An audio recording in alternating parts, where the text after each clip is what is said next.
सुरक्षित होई मोर अभिशाप घेन प्रभु भावग्राही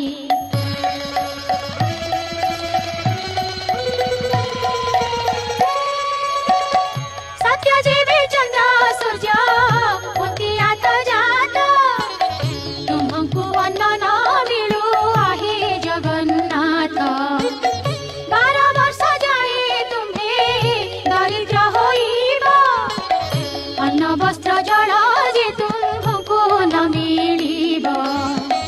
मुहि चंडालुणी देवे टेकी देवी अन्न भोजन करिबा देवे काढ़िया गंजन एते बोली लक्ष्मी अभिशाप देई गले बेउड़ बाहर